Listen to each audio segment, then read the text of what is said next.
요새 우리 테라와다 법석 중에 진영 스님께서 설법하시는 가운데 망상이란 이야기를 좀 했는데 기억하시나요? 망상이란 말씀 들었죠?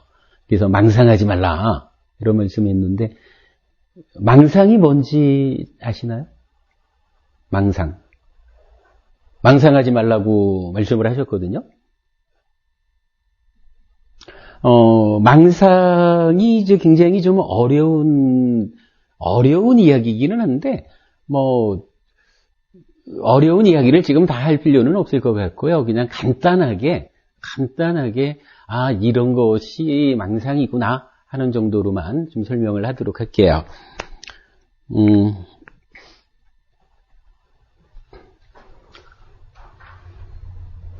하고 이제 우리가 눈기, 코, 혀, 몸으로 그러니까 안입이 설신의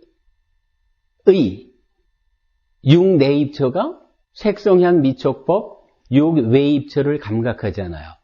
감각하면 그 이제 감각작용이 육입인 거죠. 그리고 나면 육입에서 이제 촉으로 이어지는 거죠. 물론 이제 촉이라고 하는 것은 만호가 윈야나로 상변화를 해서 현재를 구성하면 다시 또 만호가 과거로 개입을 한다. 그래서 현재와 과거의 만남이 이루어지는 거, 이것을 이제 삼사화합 촉이라고 한다. 이렇게 이제 우리가 알고 있죠. 그럼 삼사화합 촉하면 기본적으로 내가 본 것에 대해서 과거라고 하는 기억이 개입을 하니까 하나의 경험이 완성되었다. 할 때 이 경험이라고 하는 것을 수 이래가지고 대상을 경험한 것은 즐겁거나 괴롭거나 괴롭지도 즐겁지도 않은 세 가지 느낌으로 드러난다. 이래서 요 수를 우리는 느낌 이렇게 이제 번역을 한다. 그렇게 한 거죠. 그러면 이 윈야나라고 하는 마음이 이 경험된 느낌을 알게 되죠. 경험된 느낌을 이렇게 경험했구나 하고 대상을 아는데 거기에 싼냐 상이라고 하는 것이 개입을 하죠. 요 싼냐가 개입해가지고 상나가정의 싼냐다라면은 그저 모든 경험을 다 상나가정이라고 하는 어떤 고정관념, 선입견 이렇게 이제 딱 안경을 씌워가지고 파란 안경을 쓰면 파랗게 보이고 이런 식으로 싼냐가 개입을 해서 알을 왜곡시킨다 이렇게 이제 말씀을 드렸고요. 그러면 이렇게 이제 왜곡된 상태에서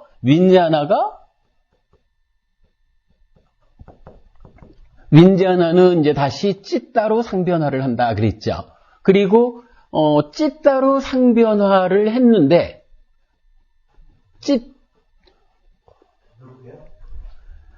찌따가 상변화를 했다라고 하면 이제 행위를 하는 원인, 행위의 주체가 되는 마음 상태가 갖추어진 거다. 그런데 찌따에 어디선지 모르지만 탐진치라고 하는 것이 탐진치가 와서 찌따를 오염시키면 가래라고 부른다 그런 거죠. 그래서 탐진치에 오염된 찌따, 즉 가래가 이제 몸과 말과 만호로 행위를 한다. 몸과 말과 만호로 행위를 하는데 이 행위하는 것을 취라고 한다. 대충 이제 이것이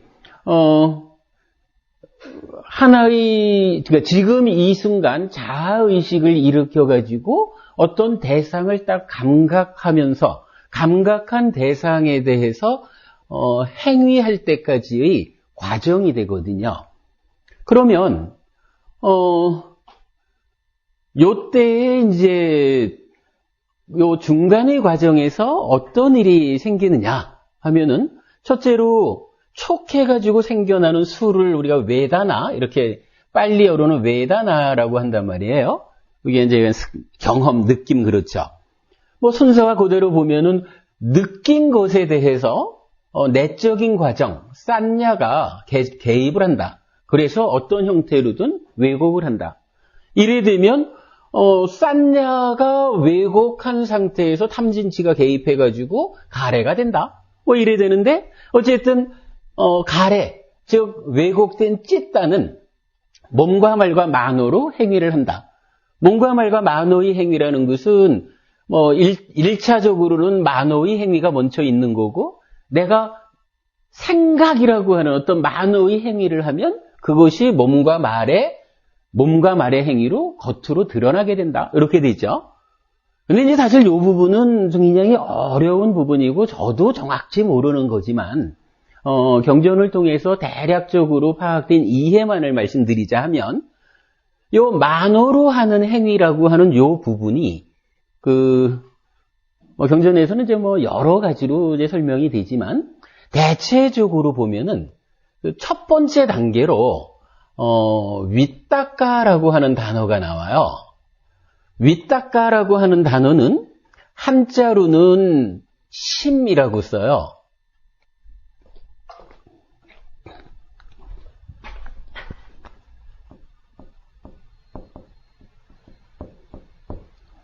심이라고 쓰는데 요게 찾을 심자인데 요거를 이제 우리가 보통 어떻게 번역을 하냐 하면 하긴 뭐 번역자에 따라서 이거를 생각이라고 번역하는 사람도 있고요. 사유 이렇게 번역하는 사람도 있고요. 의도 이렇게 번역하는 사람도 있고 뭐 여러 가지로 이제 사람들마다 다르게 번역을 하는데 그래도 좀 전체적으로 볼 때 가장 타당성 있는 번역이라면 일으킨 생각 이렇게 번역하는 부분이 좀 더 구체적으로 윗닦아라고 하는 요 단어를 설명해 주는 것 같아요. 일으킨 생각, 달리 말하면 생각 일으킴 이렇게도 표현을 하죠. 그러니까 기본적으로 대상을 보든 듣든 이제 감각을 하면 거기에 과거가 개입해가지고 삼사화합촉해가지고 이제 하나의 경험이 완성이 되잖아요. 그럼 완성된 경험에 대해서 나의 저 내면에서 오랜 세월을 통해서 형성해 놓은 나의 내면적인 어떤 기준, 싼냐죠. 관념이라고도 할 수 있고, 고정관념이라 할 수도 있고, 이건 이제 보통은 아라한이 아닌 다음에는 전도된 견해로 작용을 하는 거죠. 그럼 요렇게 이제 어떠한 내적인 과정이 딱 개입을 하고 나면 대상에 대해서 경험한 것을 경험한 데 대해서 내적인 과정이 작용을 하니까 그 다음에는 이제 아직은 내면적이긴 하지만 대상에 대해서 어떠한 상태로든 행위하는 과정이 이어진다는 거죠. 그게 이제 윗냐나가 찢다로 상변화한다라고 말하는 거죠. 그 행위를 하자라고 할 때의 첫 번째 단계를 어떤 형태로든 하나의 생각을 일으킨다. 일으킨 생각이다 또는 생각을 일으키는 것이다. 이렇게 이제 표현하는 것이 그 행위로 나아가는 첫 번째 단계다. 이제 이렇게 볼 거예요. 여기 참 좀 설명하기도 어렵고 이 윗닦아를 어떻게 이해해야 합니까? 하면은 사실은 수행하시는 분들도 요 윗닦아를 정확하게 설명해 주지를 못해요. 제가 이제 여러 선배 스님들한테 사실은 요 윗닦아가 무엇입니까? 하고 이제 좀 구체적으로, 직접적으로 질문을 해보고 그래도 이렇게 썩 바람직한 답변을 얻어내지는 못했는데 그냥 공부의 과정을 통해서 제가 이해하는 바로는 요러한 과정을 거치는 것이다. 이제 라고 이제 이해를 하는 거예요. 그러니까 대상을 경험하고는 내적인 과정이 개입을 하고 나서 이제 대상을 상대로 어떠한 행위를 하기 위한 첫 번째의 과정, 첫 번째 시도로 내 안에서 이렇게 할까? 요거? 저건가? 하는 어떤 생각이 일어나기 시작하는 그 자리, 그 순간의 마음작용을 위따까 이렇게 이제 표현을 한다. 하여간 한자로는 찾을 심자를 써서 심 이렇게 표현을 해요. 근데 요 위따까와 관련해서 이제 두 가지 이야기가 나와요. 하나는 위자라라는 게 있거든요. 위자라라고 하는데 요거를 한자로는 사라고 했어요. 요 사가 엿벌사자예요. 찾을심 엿벌사 이러는데 예를 들어 대상을 찾아가지고 생각을 일으켰다 이렇게 할까요? 찾을심자를. 그리고 나면은 일으킨 생각으로 그 대상을 가만히 엿본다? 이게 뭐 저기 훈을 가지고 설명할 수 있는 건 아니지만 하여간 찾을 심자하고 엿볼 사자를 가지고 위따까와 위자라라고 하는 것을 설명을 해요. 요 위자라를 어떻게 번역하느냐 하면 지속적인 고찰 이렇게 또 지속적인 고찰 이렇게 이제 번역을 하는데 뭐 그래도 좀 타당한 번역이다 이렇게 이제 생각이 됩니다. 사실 위따까 자체도 잘 모르고 그 위따까에 대해서 이어지는 과정으로 위자라 해서 지속적인 고찰 이렇게 얘기를 하는데 사실 잘 몰라요. 근데 요 위따까하고 위자라가 짝을 이루어가지고 나타나는 자리가 있어요. 그게 어디서 나타나냐 하면 우리가 이제 수행을 하면 일단 수행은 쌉띠로 만호를 제어하는 사념초 수행을 하잖아요. 그래서 아따삐 쌈빠자노 쌉띠마 이래가지고 호흡을 보자 이러면 만호야 호흡을 보자 라고 쌉띠라고 하는 기능이 만호를 제어해 준단 말이에요.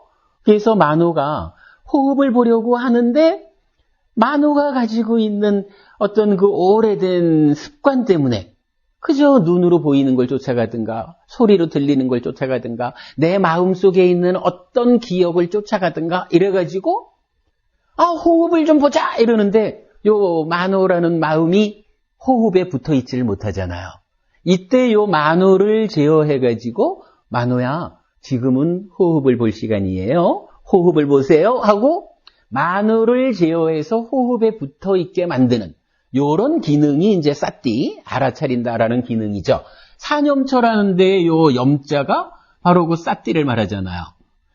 사라는 것은 먼저 넉사자니까 신수신법 네 가지를 기준으로 쌉띠를 확립하자. 쌉띠를 힘있게 하자. 이래 하는 건데 요 사념처 수행을 통해 가지고 드디어 만호가 쌉띠에 의해서 잘 제어돼 가지고 이제 호흡에 딱 머물기 시작을 하는 거예요.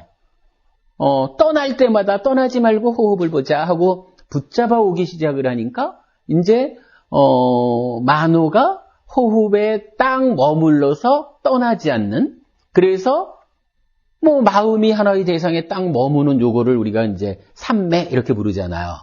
삼매가 성취가 되는데 그 삼매를 뭐 여러 가지로 삼매를 말할 수 있겠지만은 부처님이 말하는 불교 수행법으로의 삼매를 네 가지 선 해가지고 사선 이렇게 말을 한단 말이죠. 근데 요 네 가지 선, 그러니까 초선, 제2선, 제3선, 제4선이라고 말하는 네 가지 선의 첫 번째 단계가 이건 초선이에요. 요 초선을 말할 때, 초선을 정의할 때 뭐라고 정의를 하느냐 하면, 자, 우리 교재, 독성교재 한번 볼까요? 독성교재의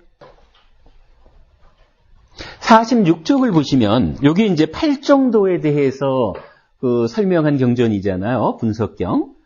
8정도의 8번째인 바른 삼매를 말하는데, 비쿠들이요, 무엇이 바른 사마디인가? 비쿠들이요, 여기 비쿠는 욕구들로부터 벗어나고 불선법들로부터 벗어나서 일으킨 생각이 있고 지속적인 고찰이 있어 멀리 벗어나면서 생긴 기쁨과 즐거움으로 첫 번째의 선정에 도달하여 머문다. 이랬거든요. 이때 무슨 얘기가 나와요? 자, 초선을 정의해 주는데 여기서 말한 일으킨 생각이 있고, 일으킨 생각 뭡니까? 위탁하잖아요. 일으킨 생각이 있고 지속적 고찰이 있는, 즉 윗자라가 있는, 이렇게 얘기를 하거든요. 요 얘기가 뭐냐 하면 방금 우리가 이제 사념초 수행으로 초선에 간다 이렇게 말하는 부분이, 만호가 호흡을 주목하자, 들어올 땐 들어오는 줄 알고 나갈 땐 나가는 줄 알고 이렇게 이제 접근을 하는데, 요 호흡을 보자라고 하는 요 하나, 내 마음을 여기에 갖다 놓자, 호흡을 보자 하는 요거를 말하자면, 내 마음이, 내 생각이 오직 들어올 땐 들어오는 줄 아는 요쪽에서 일으키고 일어나고, 그런 다음, 그러니까 이제 그게 일으킨 생각 또는 생각 일으킴, 이렇게 볼 수가 있는 거죠. 그리고 나면 떠나지 못하게 딱 붙잡아 놓는 거예요. 호흡을 본다라고 하는 요 한 가지의 생각을 딱 일으켜가지고는 만호는 자꾸 이리저리 갈라 해도 쏴띠가 만호야, 딴 데 가지 말고 지속적으로 호흡을 보자 라고 제어하잖아요. 그래서 그게 완성이 되면 처음에 하나의 그 일으킨 대상, 내 생각의 대상, 요 하나의 대상에 대해서 떠나지 않고 머물러 있는, 그러면 생각을 일으켰는데 그 일으킨 생각, 그 대상 하나를 떠나지 않고 계속 본다. 요거를 지속적인 고찰, 이렇게 표현할 수가 있는 거죠. 그러기 때문에 초선,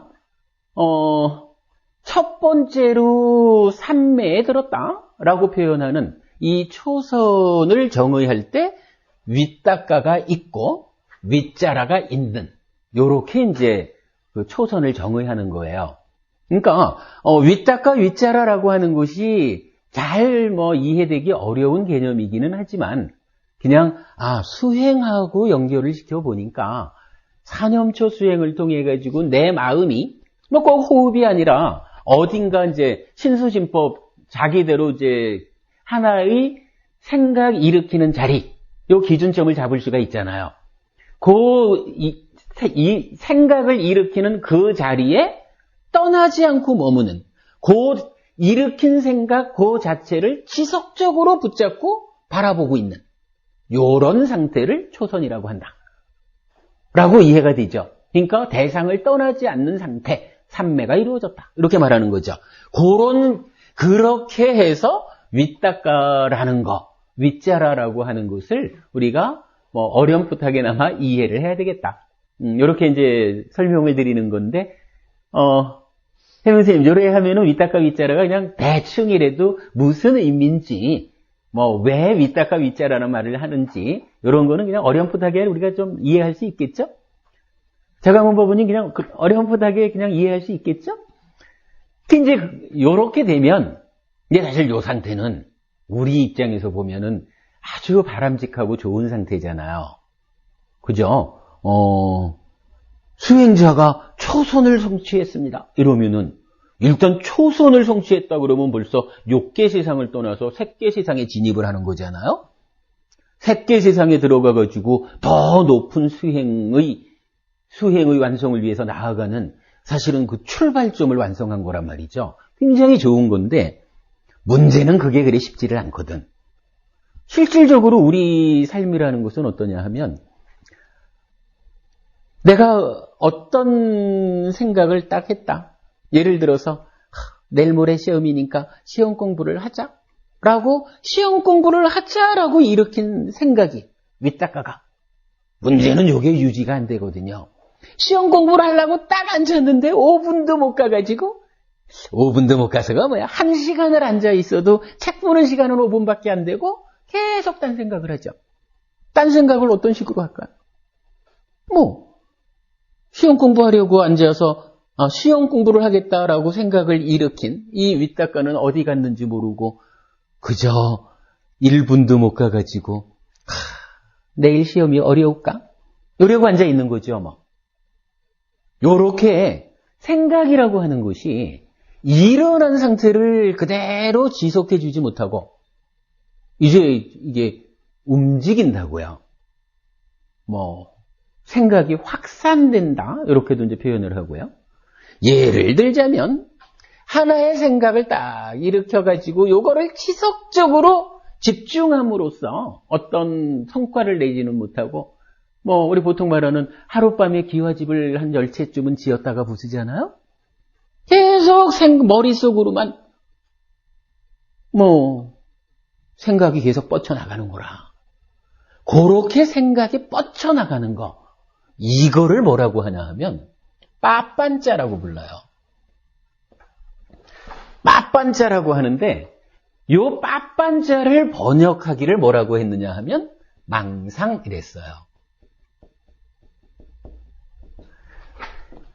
망상, 생각이 이게 이제 번역으로는 싼냐와 같은 거지만 하여간 뭐 번역을 그래 한 거죠. 뭐 이 윗닦아를 일으킨 다음에 그러니까 생각을 일으켜 놓고는 이 생각 하나를 집중해가지고 밀고 나가지 못하고 그냥 이리저리 번져나가는 요런 것을 이제 그 빠빤자 이렇게 표현을 해요. 근데 요 빠빤자가 여기서 끝나지는 않아요. 끝나질 않고 다시 이제 한 단계를 더 진행이 되면은 요런 표현을 써요. 빠빤자 산냐 쌍카 이래가지고 이게 이제 번역이 되게 어려운 거예요. 그래서 뭐 망상의 싼냐에 요 쌍카는 이제 헤아림 이런 식으로 번역을 하더라고요. 그래서 뭐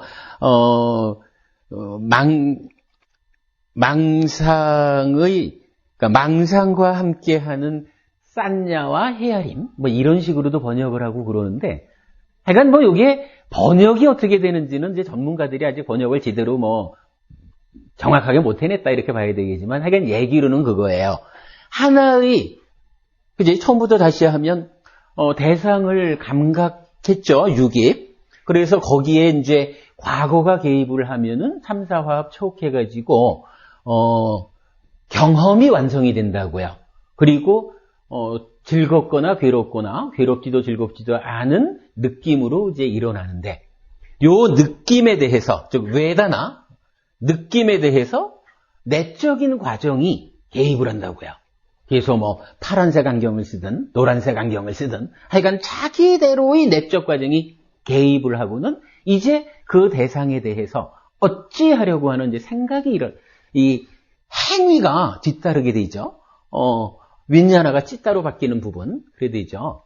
그래서 무언가 행위하려고 할 때 그 행위의 시발점에 무엇이 있느냐? 일단은 어찌하려는 요 생각을 일으키는.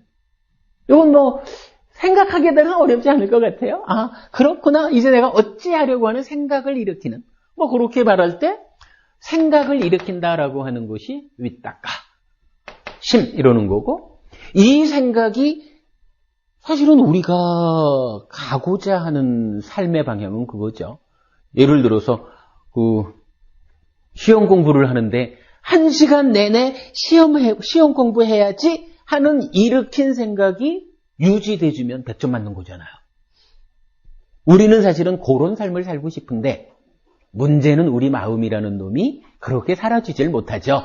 그래서 1분도 못 가가지고 내일 모레 시험이 좀 쉽게 나와줬으면 좋겠다거나 아니면 혹시 내가 요 5분만 공부한 요것이 쪽집게처럼 시험에 나와줘서 내가 풀 수 있으면 얼마나 좋을까? 뭐 생각이 이렇게 춤을 추죠. 그 춤추는 생각, 빠빤자. 그러니까 빠빤자, 망상. 요 망상을 이제 같은 말로 시론이라고 그래요. 시자 요거를 지금 잘 못 쓰겠네. 희곡이라는 이게 이래 쓰든가? 희곡이라는 말을 하죠. 시나리오. 연극의 대본을 희곡이라고 하잖아요. 그런 이제 요게 즐기다 뭐 그런 얘기인데요. 그래서 희론.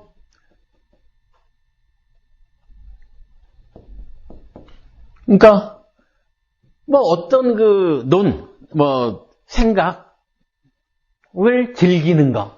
그러니까 행위로 나가지 못하고 그냥 머릿속에서 생각만 즐기고 있는 거. 뭐 망상을 하여간 실혼이라고도 번역을 하거든요. 그렇게 이제 빠빤짜 망상 또는 실혼이라고 하는 걸로 나의 행위가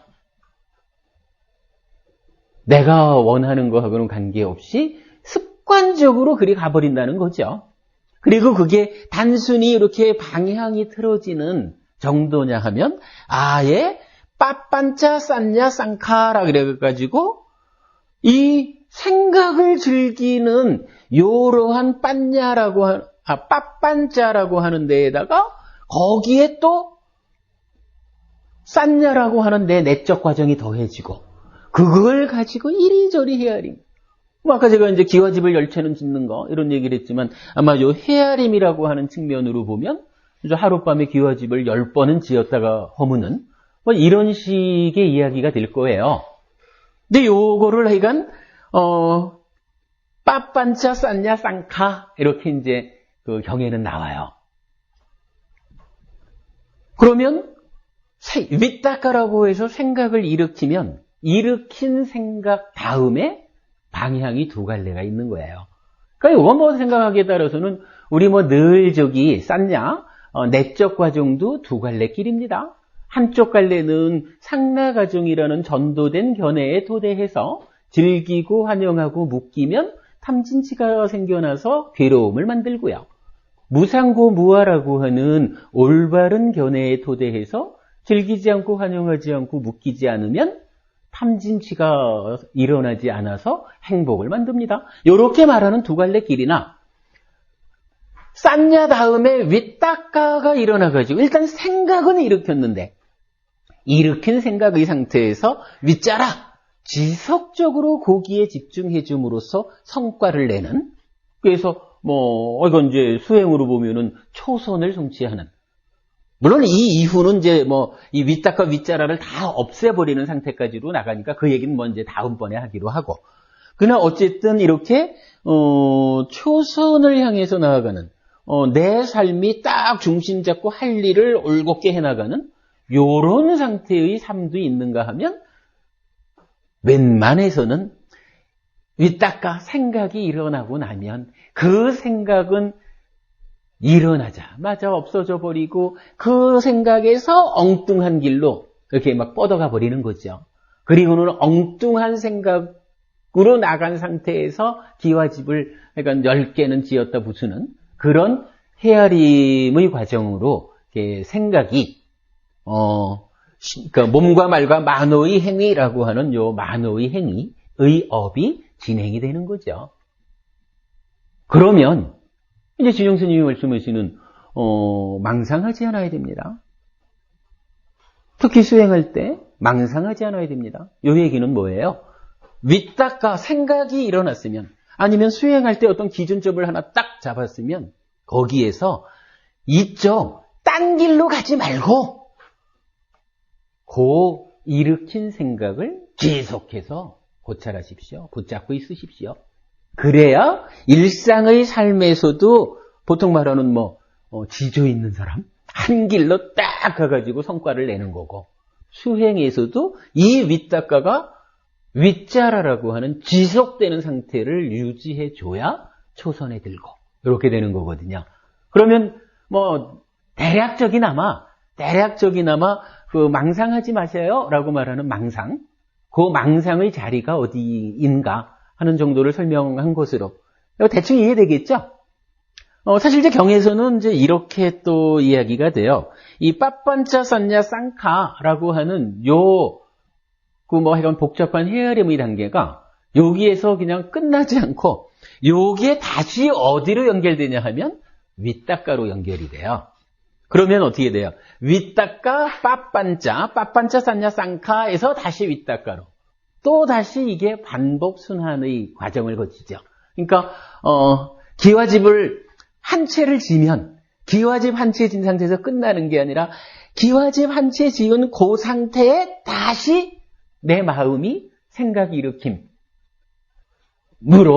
그 상태에서 다시 생각을 일으켜서 또 두 개 짓고, 또 거기에서 다시 생각을 일으켜서 세 개 짓고, 뭐 이런 식으로 반복되어 간다. 그러기 때문에 기와집을 하룻밤에 10채를 짓는다. 뭐 이렇게 이제 표현하는 반복 과정을 이제 말할 수가 있는 거예요.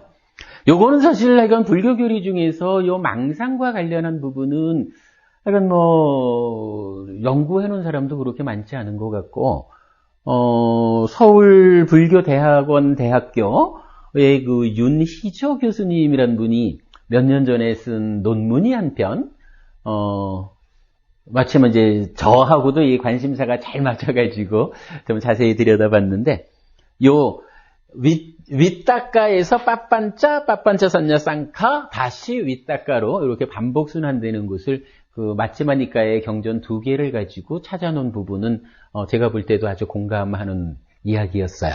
근데 그렇지 않고는 하여간 요 망상에 대해서는 많은 연구가 되어 있지를 않은 것 같아요. 그냥 그런 정도로 망상을 이해하기로 하자고요. 뭐 얘기가 이렇게 나왔으니까 뭐 오늘은 그냥 시험시험 뭐 그동안 좀 어려운 공부를 많이 했으니까 시험시험 하나를 좀 볼게요.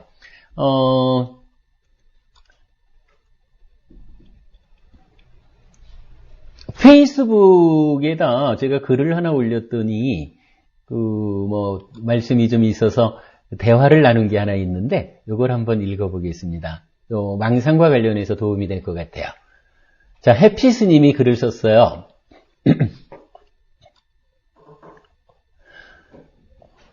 목요일 해피설법회에서는 마음, 삶의 전개, 12연기, 업을 하나의 틀 속에서 설명하고 이 틀의 구조 속에서 오온과 사식을 찾아보았습니다.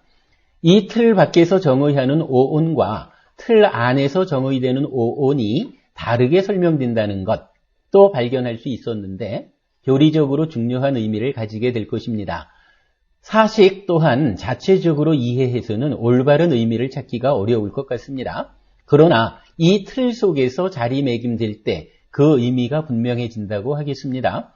수업복으로 요약 정리하겠습니다. 금요일 테라와다 법석에서, 요게 이제 지난주 금요일 이야기예요.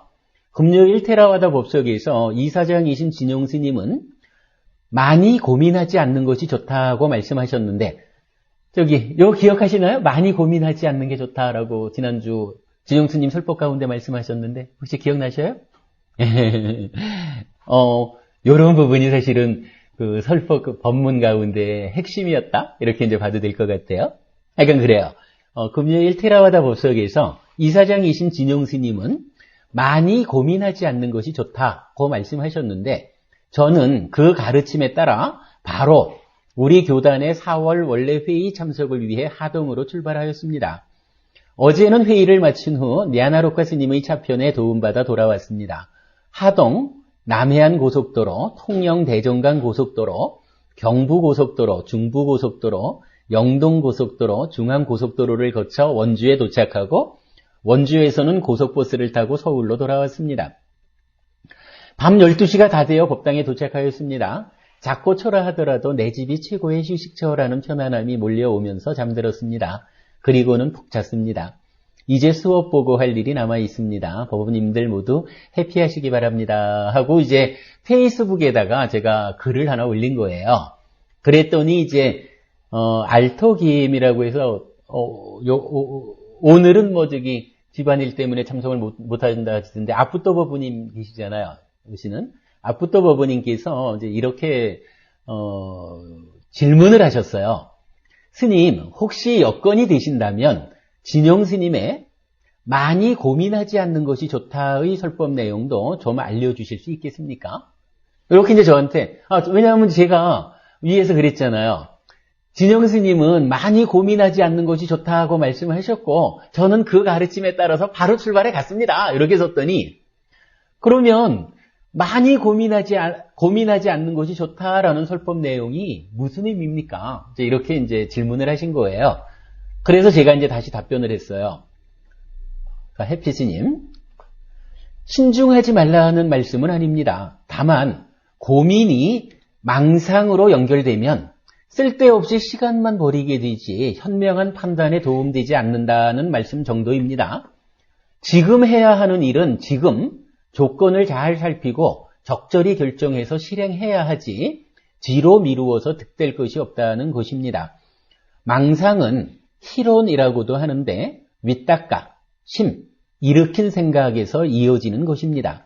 생각을 즐기는 것 정도의 의미일 텐데 이번 주 법회에서 간략히 설명할 계획입니다. 그렇게 타당하죠. 그렇게 설명을 드린 거죠. 그리고는 이제 제가 이어서 저의 경우는 이랬습니다. 토요일 교단 원래 회의가 하동에서 개최되는데 토요일 새벽 교통편이 모두 매진된 상태였습니다. 테라와다 법석에 참석할 때만 해도 어떤 방법으로 이동할 것인지 고민하고 있었습니다. 아마도 법회 후 법당에 돌아와 이리저리 고민하다가 밤늦은 기차편으로 부산이나 대구로 가서 내일 아침 하동으로 가자 하였거나 아니면 그 핑계로 회의를 빠지려 했을지도 모릅니다. 그러나 교단 회의에 참석해야 하는 것이 분명하다면 고민보다는 출발을 우선해야 한다는 의미의 비중을 두고 법회 장소에서 바로 남부터미널로 갔고 임시 차량의 표를 구해 출발할 수 있었습니다. 목적에 우선하고 지금 판단할 수 있는 최선의 조건을 감안해 행위한 것입니다. 많이 고민하지 않고 실행한 것이지요. 그런 의미로 사용한 말씀이었습니다. 참고하시기 바랍니다. 그랬고요. 그랬더니 이제 알토김 앞부터 보부님이 다시 말씀을 주시기를 스님 소중한 말씀을 들을 수 있게 되어 감사합니다. 일으킨 생각, 심이 윗닦아가 자꾸 마음에 걸리게 됩니다. 직접 행하신 예까지 듣게 되니 잘 받아들여지는 듯 합니다. 문제는 생각이 먼저 앞서는 습관이 비교적 깊은 것 같다고 여겨집니다. 일러주시는 설법을 토대로 실천이 바로 함께 해야겠습니다. 여기까지 보면은 지금 설명드린 내용이 그대로 앞부터 보부님하고 저하고 간의 이제 대화로 말씀이 된 거죠. 더 설명드릴 부분이 별반 없죠. 사실 이제 진영 스님은 이 부분을 말씀하실 때 어떻게 이제 말씀을 하시느냐 하면은 뭘 좀 결정을 해야 됩니다. 이러면은 일주일만 좀 시간을 주십시오. 일주일 후에 결정하겠습니다. 여러분 기억나실 거예요. 일주일 후에 고민 좀 하고 결정할게요. 이렇게 말을 하지만 진영 스님 하신 말씀으로는 일주일 동안 고민하는 사람이 없습니다. 일주일 내내 엉뚱한 생각으로만 하다가 막상 시한이 되면 그때 가서 후딱 결정해버리고 말지 일주일 시간을 줘봐야 일주일 시간이 실제로 고민하는 데 쓰이는 게 아니라 망상하는 데 들어갈 뿐입니다. 이런 식으로 말씀을 하신 거예요. 기억나세요? 그죠? 이제 진영스님 말씀 그 의미죠. 진영스님이 지난주나 그 지난주 해가지고서 사실은 망상하지 말라는 것을 가장 큰 주제로 말씀을 하셨거든요. 그 주제의 의미가 이렇게 여러분 이해를 하셔야 되는 거예요. 사실은 굉장히 중요하죠. 수행의 측면에서도 그렇지만은 우리가 일상의 삶을 살아가는 데서 일상의 삶에서 망상하고 있어가지고 득되는 것이 아니거든요. 망상이라는 것은 하여간 윗닦아 이후에 윗자라 하지 못하고 딴 길로 들어가 버린 거기 때문에 전혀 득되지 않는다 하는 거 이해하실 필요가 있어요. 어서 오셔요. 수녀님 늘 우리 참석 법원님 숫자가 많지 않을 때 숫자 늘려 들어오시는 것 같아. 자, 이제 그렇게 이제 제가 앞부터 법원님한테 답변을 해드리고 제가 마지막으로 이제 이렇게 하나 글을 썼어요. 우리 카페 4640번 글에 의하면 요 4640번 글이 뭐냐 하면은 앙구따라 니까야 아홉의 모음의 첫 번째 경전이거든요. 깨달음 경 이래 되어 있는데 이 깨달음 경전에 의하면 몇 가지 이제 그 수행과 관련한 말씀이 나오는데 그 중에 한 가지로 요 윗닦아에 대한 이야기가 나와요. 그러면서 요 윗닦아를 자른다라는 표현을 하거든.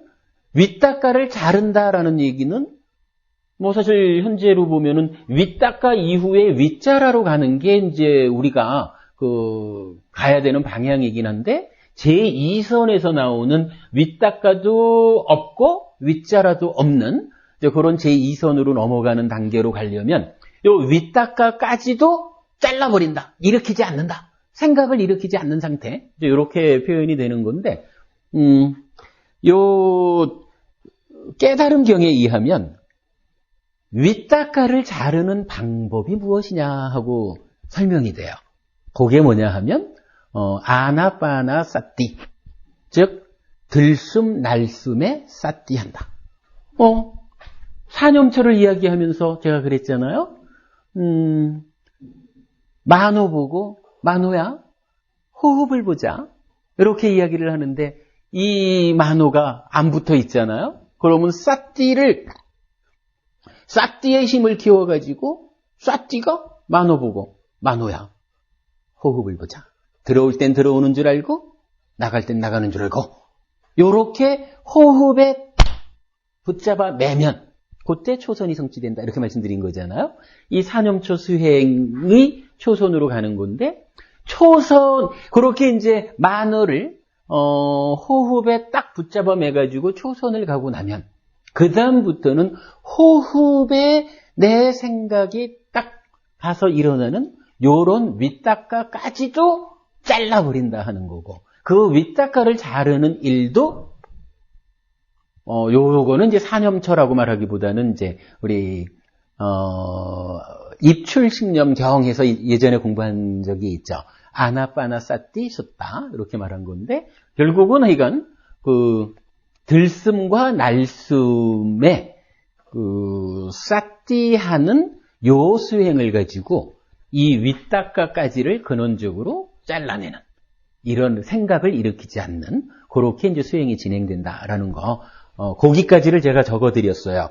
여러분 거기까지 참고를 하시면 우리가 늘 수행이라는 것을 이 호흡을 보는 것에 맞춰서 수행을 진행하면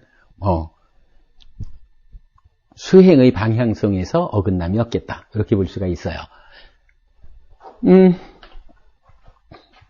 일단은 지난주까지 몇 주를 굉장히 어려운 공부를 했기 때문에 오늘은 좀 쉬운 이야기를 좀 풀어나가야 되겠다라고 생각을 했어요.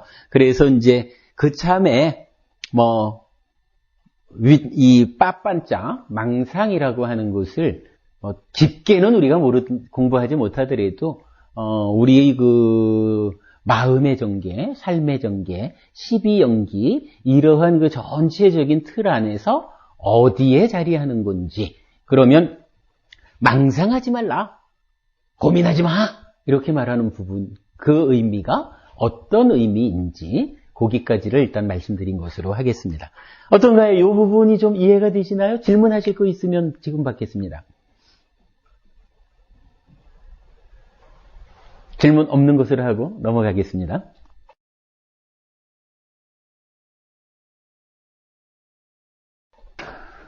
그 다음에 우리가 이제 그동안, 그러니까 지난주 업에 대한 이야기를 좀 했었는데, 업에 대한 이야기를 조금만 더 짚어보고 가도록 하겠습니다. 어쨌든 업이라고 하는 것은 초등학생 수준으로 정의하자. 1단계로 정의하자 하면 몸과 말과 만호의 행위. 이게 업이죠. 12연기로 보면은 취에 해당하는 거죠. 그런데 요거를 이제 조금 수준을 높여서 중고등학생 수준으로 한번 이해해보자. 2단계로 업을 정의하면 여러분 우리 이제 충분히 들어아시는 거지만 몸과 말과 만호의 행위를 누가 하는데 무엇이 원인이 돼서 몸과 말과 만호로 행위하는데 이렇게 물으면 여기서 우리가 이제 삼종외도라고 하는 것이 나오죠. 신의 뜻에 의해서 행위하는 거 아닙니다. 전생의 업에 의해서 결정된 대로 숙명적으로 몸과 말과 만호로 행위하는 거 아닙니다. 그리고 행위에는 원인도 조건도 없습니다. 그냥 몸과 말과 만으로 행위할 뿐입니다. 라고 하는 거 아닙니다. 이러면서 부처님은 몸과 말과 만어의 행위의 이면에서 행위의 원인 또는 행위의 주체가 찢다라고 하는 마음이다. 마음 심자를 쓰는 찢다가 원인이 돼서 또는 찢다가 주체적으로 몸과 말과 만으로 행위하는 것, 요것을 업이라 한다. 그래서 이제 두 번째 단계로 정의하는 거죠. 그리고 나면은 이제 한 단계 좀 더 아주 심화된 업의 정의가 나타나죠. 뭐냐 하면은 누구나 다 찢다를 원인으로 몸과 말과 만으로 행위를 하는데 왜 어떤 사람은 괴로움을 만들고 어떤 사람은 행복을 만드느냐? 라고 보니까 여기에 이 찢다에 이제 탐진치라고 하는 오염원이 개입을 하더라. 그래서 탐진치가 찢다를 오염시키면 그 오염된 상태를 12연기에서는 가래라고 부른다. 이렇게 말한 거죠. 그런데 이렇게 놓고 보니까 찢다가 탐진치에 오염되면 오염된 찢다가 몸과 말과 만으로 오염된 행위를 하니까 결과로 괴로움을 만들고 어떤 경우는 탐진치가 생겨나지 않아서 오염되지 않은 찢다가 몸과 말과 만으로 청정한 행위를 하니까 괴로움을 만들지 않더라. 행복을 만들더라. 이렇게 두 갈래 길이 되잖아요. 그래가지고 그렇다면 업이라고 하는 것은 좀 더 심화된 업을 정의하자 치면 탐진치라는 것과 관계를 맺어야 되겠구나. 이래서 보니까 이 탐진치는 어디에서 오는 건가요? 라고 보니까 요 산자라고 하는 거, 즉 외다나 경험한 것을 윈냐나가 아는 가운데에 개입하는 거, 개입하는 내적 과정, 요 산냐, 요것이 좀 전에 이제 두 갈래 길로 말을 했지만 요 내적인 과정이 상나 과정에 토대해서 즐기고 환영하고 묶이면 그때 탐진치라는 것이 일어나서 찢다를 오염시키더라. 이렇게 말하는 거잖아요. 그러니까 업을 가장 깊이 설명을 하면 내적 과정이 상나 과정이라는 전도된 견해, 요거를 이제 무명 이렇게 말하는 거죠. 상나 과정이라는 전도된 견해에 토대해서 즐기고 환영하고 묶여 있으면 이렇게 말하죠. 요거를 이렇게 말했죠. 그러면 요 상태에서 탐진치가 일어나서 찢다를 오염시키니까 가래가 되고 오염된 찢다가 몸과 말과 만으로 오염된 행위를 하니까 취가 된다. 그러면 업이라고 하는 것은 구체적으로는 1번 무명, 2번 행. 그래서 무명과 행에 의해서 생겨나는 탐진치에 의해서 가래가 12연기의 8번이 되죠. 8번 가래. 그래서 오염된 찢다. 그리고 이 오염된 찢다가 오염된 행위를 하는 거, 취. 요렇게 12연기 중에 4개의 지분을 가지고 업이 설명되더라. 이렇게 말하는 거죠. 하여간 여러분, 이 업에 대한 이런 정의는 꼭 기억을 하셔야 돼요. 사실 업을 이렇게 설명해내는 거는 하여간 우리 법회가, 우리 법회에서 12연기를 그래도 니까야대로 해석해냈기 때문에 업이 이렇게 설명되는 것이다. 근데 이건 아주 굉장히 중요해요. 근데 이렇게 이제 업을 놓고 보면, 그럼 이 업이라는 것은 좀 더 뿌리를 찾아보면 결국은 시작은 6내입처로 6외입처를 감각하는, 감각한 곳에 과거가 개입해서 3사화합 촉하는구나. 3사화합 촉해서 생겨난 수, 외단화. 이 수를 대상으로 쌈야가 무명과 행으로 개입해서 탐진치를 일으키니까 가래가 되어서 오염된 행위 치를 합니다. 이렇게 좀 전체적으로 설명할 수가 있죠. 이렇게 이제 업을 놓고 보면,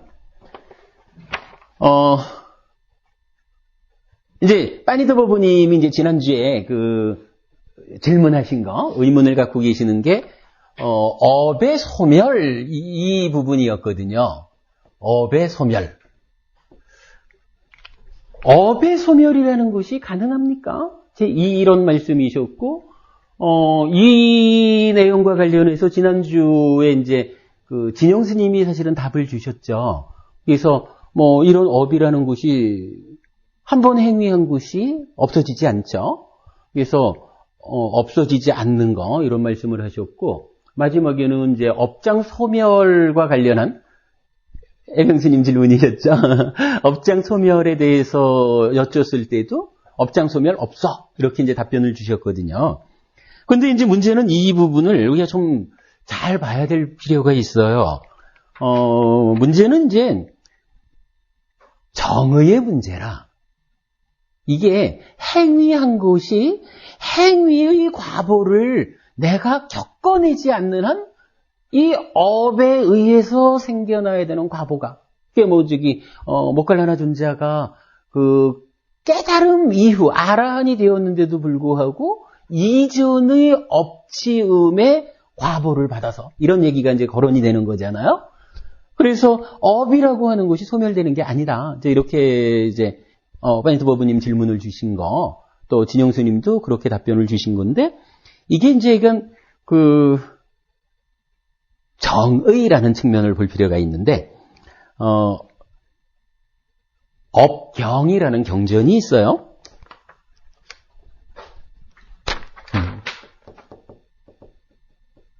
제목이 약간 업경이에요. 업경에서는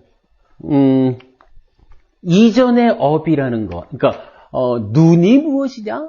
이전의 업이다. 이런 식으로 설명도 되고, 그 다음에 지금의 업이란 무엇이냐? 몸과 말과 만어로 지금 행위하는 것이 지금의 업이다. 이렇게 나오면서 이어서 업의 소멸을 말해요. 업의 소멸은 무엇이냐? 라고 하면 부처님이 신구의, 그러니까 몸과 말과 만어의 업이 소멸해서 해탈을 체득하는 거, 해탈하는 거, 요거를 업의 소멸 이렇게 말을 해요. 이건 이제 부처님의 정의라. 이 무슨 얘기냐 하면 취라는 게 있잖아요. 그래서 업을 정의하기를 몸과 말과 만어로 하는 행위입니다. 이게 애까지로 연결이 되면 찌따를 원인으로 몸과 말과 만어로 행위하는 것입니다. 탐진치까지 내려가면 상라가정이라는 전도된 견해에 도대해서 즐기고 환영하고 묶이면, 즉 무명과 행에서 일어나는 탐진치의 오염된 찌따의 행위, 이렇게 이제 업이 정의가 되는 거죠. 이럴 때 부처님은 몸과 말과 만어로 지금 하는 행위를 지금의 업이라고 한다. 그러니까 과거의 업이 아니라 지금의 업이라는 거예요. 그러면서 이 업에 소멸이 있다라고 말하는 거거든. 그러니까 깜마 니로다 해서 업의 소멸이에요. 업의 소멸은 무엇이냐 하면 몸과 말과 만어의 업이, 그러니까 몸과 말과 만어의 행위가 소멸해서 해탈을 얻는 것이다. 이렇게 말하거든요. 근데 이제 이게 사실은 어려운 거라. 몸과 말과 만어로 행위하는 거, 이게 업인데, 몸과 말과 만어로 하는 업이 소멸한다라고 하는 거는, 여기서 우리가 중요하게 봐야 되는 게요. 이 우리가 지난주 이제 사식, 4가지 음식을 이야기하면서도, 제가 이제 지속적으로 좀 유사한 그 분위기에 말씀을 드리고 있는데, 12연기라고 하는 이 괴로움의 발생 과정으로 우리 삶이 설명되잖아요. 그러면 이 불교적인 설명이 뭐 크게 보면은 2가지 영역이죠. 하나는 12연기의 틀 안에서 중생으로 살아가는 삶이 있고, 하나는 아라한 돼가지고, 그러니까 12연기의 틀에서 벗어나서 아라한 되는 2가지 길이 있잖아요. 엄밀하게 따지면, 뭐 제가 이제, 지난번에 그 테라와다 법석에서 진영 스님한테 그렇게 여쭸었죠. 탐진치를 원인으로 하는 업도 있지만, 무탐무진 무치를 원인으로 하는 업도 있으니, 아라한도 업을 짓는 것이지 않습니까? 무탐무진 무치의 행위가 아라한의 행위니까. 근데 무탐무진 무치를 원인으로 업이 지어진다라고 해주니까 아라한의 행위도 업을 짓는 거라. 그런데 이제 지금 소개해드리는 이 설명, 몸과 말과 만호의 업을 소멸한다라고 하는 것이, 그러면 업을 소멸하자 해가지고 아무것도 안 하고 있으면 업이 소멸하는 건가요? 몸으로도 말로도 또 내 마음으로도 아무런 행위를 하지 않는다?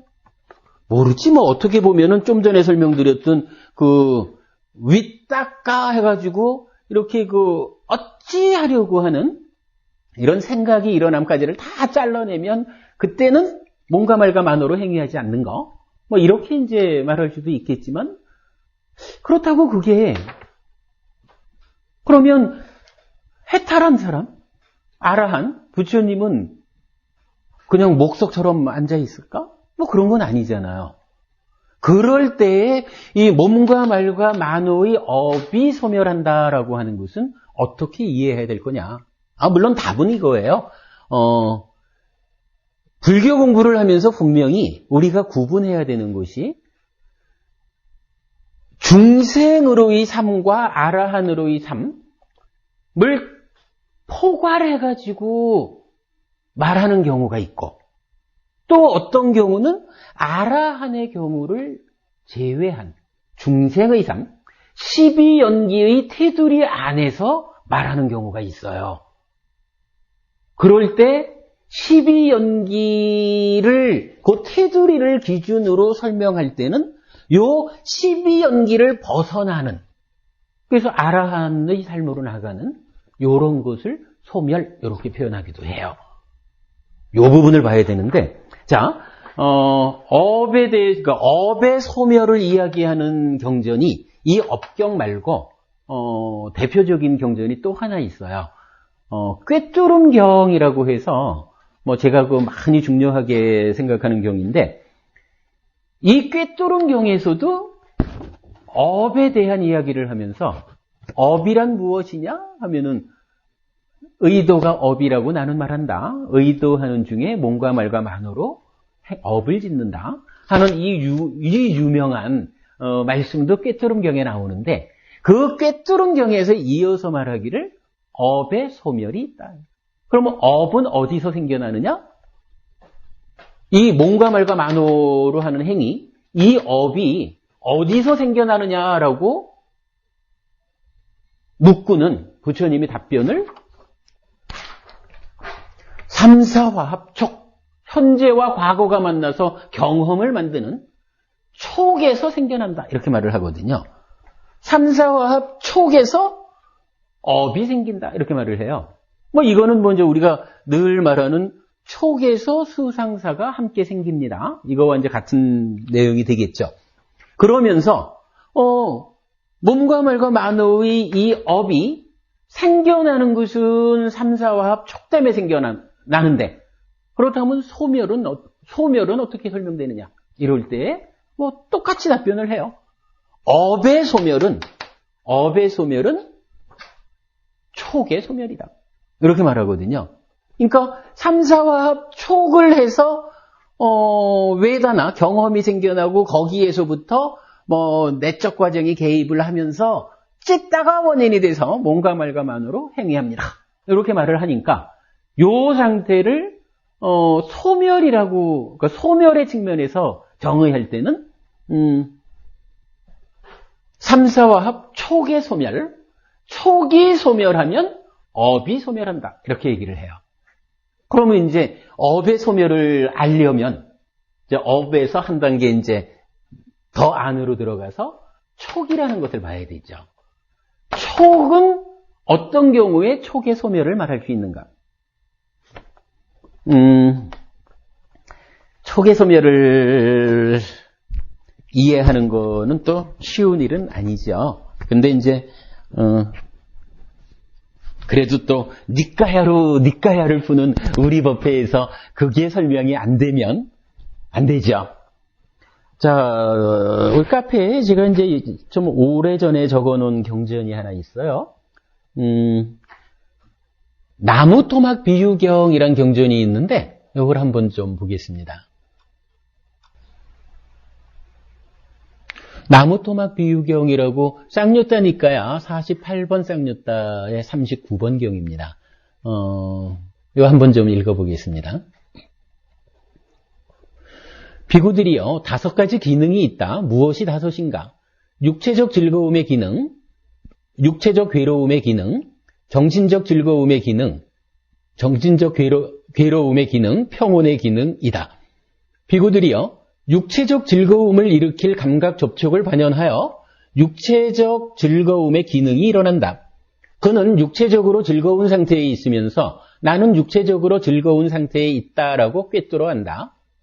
그러나 그는 육체적 즐거움을 일으킬 감각 접촉이 소멸하면 바로 이 육체적 즐거움을 일으킬 감각 접촉을 반영하여 생긴 육체적 즐거움의 기능도 소멸하고 고요해진다라고 꿰뚫어 한다.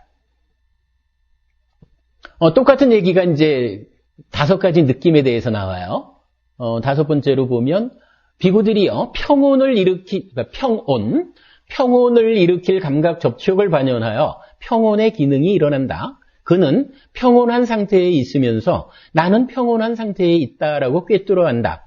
그러나 그는 평온을 일으킬 감각 접촉이 소멸하면 바로 이 평온을 일으킬 감각 접촉을 반영하여 생긴 평온의 기능도 소멸하고 고요해진다라고 꿰뚫어 한다. 그리고 이제 여기서 비유를 하나 부처님이 들어주거든요. 이 비유를 이제 이해할 필요가 있어요. 비구들이요, 예를 들면 2개의 나무 토막을 맞대어 비비고 마찰하면 열이 생기고 불이 붙지만 이러한 2개의 나무 토막을 따로 떼어서 놓아두면 거기서 생긴 열도 꺼지고 가라앉는 것과 같다.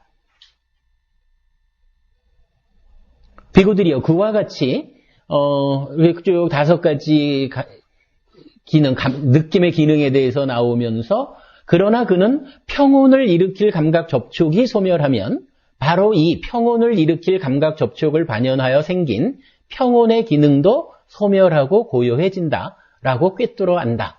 이렇게 된 경전인데, 요 이제 비유를 놓고, 자, 이런 얘기죠, 뭐. 나무토막 2개를 가지고, 나무토막 2개를 맞대어 가지고 비비고 마찰하면 열이 생기고 불이 붙잖아요. 요거 뭐 원시인들 그림에 늘 나오는 거죠. 요렇게 이제 비유를 하면서 요 2개를 떼어 놓으면, 즉 비비지 않으면 생긴 열도 꺼지고 가라앉는 것과 같다. 이렇게 비유를 들었어요. 근데 문제는 이게 그 대상을 감각하는 자리에 있는 비유가 아니고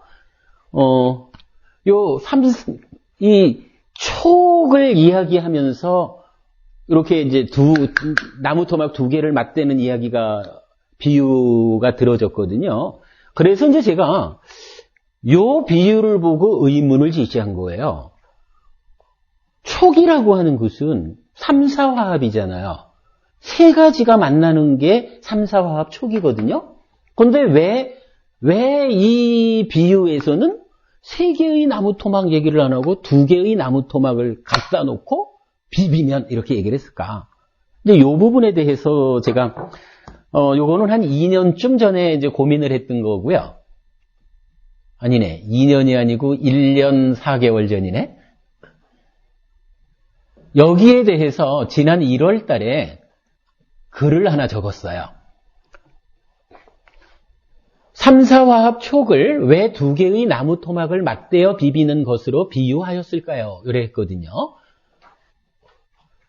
경에서는 비구들이요, 예를 들면 두 개의 나무 토막을 맞대어 비비고 마찰하면 열이 생기고 불이 붙지만 이러한 두 개의 나무 토막을 따로 떼어서 놓아두면 거기서 생긴 열도 꺼지고 가라앉는 것과 같다라고 합니다. 그런데 이 비유는 촉에 대한 비유입니다. 5가지 기능들에 대해 비구들이요, 5가지 기능들을 일으킬 감각 접촉을 반영하여 5가지 기능들이 일어난다. 그는 5가지 기능들의 상태에 있으면서 나는 5가지 기능들의 상태에 있다라고 꿰뚫어한다. 그러나 그는 5가지 기능들을 일으킬 감각 접촉이 소멸하면 바로 이 5가지 기능들을 일으킬 감각 접촉을 반영하여 생긴 5가지 기능들도 소멸하고 고요해진다라고 꿰뚫어한다. 라고 설한 뒤에 두 개의 나무 토막에 비유하여 설하신 것입니다. 문제는 촉은 만호, 담마, 윈야나의 3,4화합이라는 것입니다. 세 가지가 만날 때 촉이라는 현상이 이루어지고 수상사를 생겨나게 하는 것입니다. 촉구생 수상사지요. 그렇다면 이 경은 왜 두 개의 나무 토막을 맞대어 비비는 것으로 비유하였을까요? 2년쯤 전에도 저는 이 문제에 주목하였었습니다.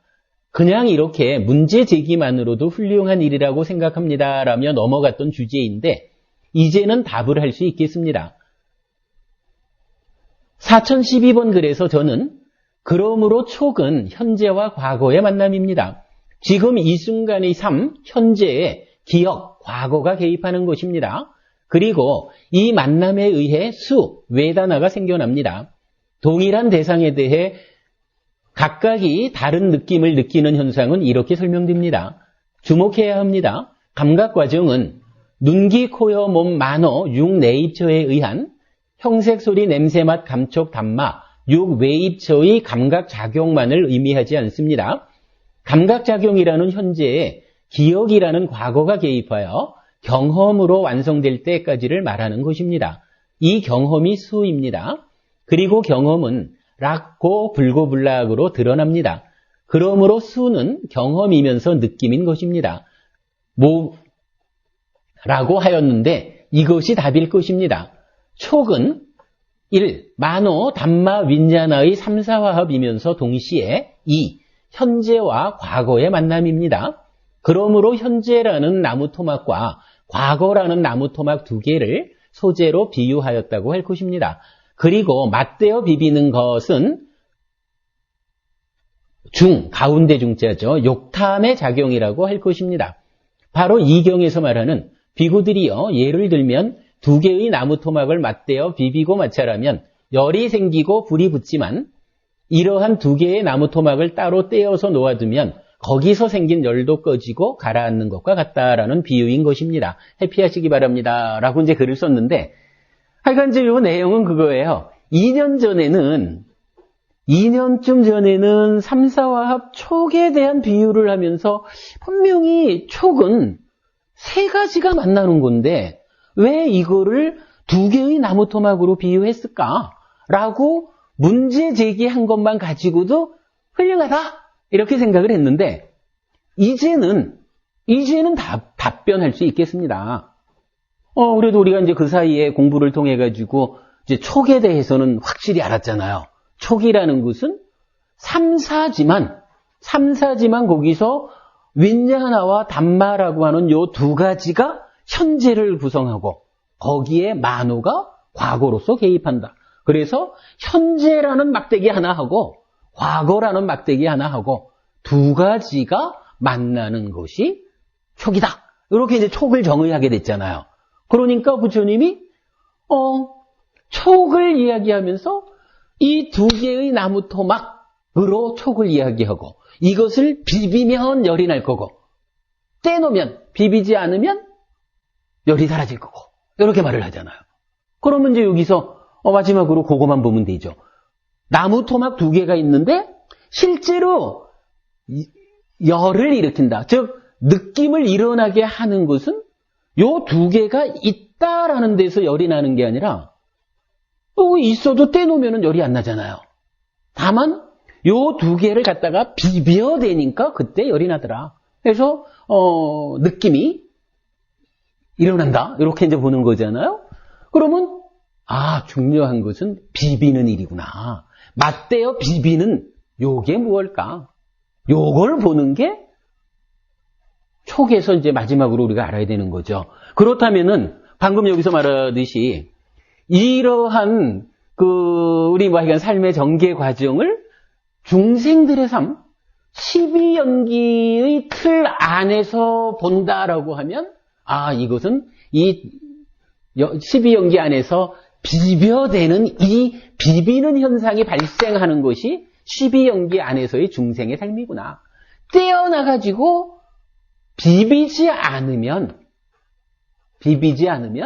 12연기에서 벗어난 아라한의 삶이구나. 이렇게 우리가 이제 알 수가 있겠죠.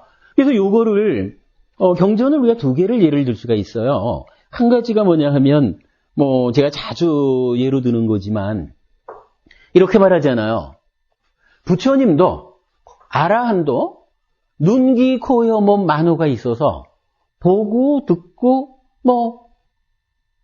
감각을 다 하죠. 그런데 부처님은 욕탐이 없습니다. 그래서 부처님은 잘 해탈해 있습니다. 이렇게 이제 경전이 말을 하잖아요. 그러니까 분명히 눈, 귀, 코, 혀, 몸이라는 이제 만호에서 6내입처가 있고 거기에 대상인 6외입처가 있어요.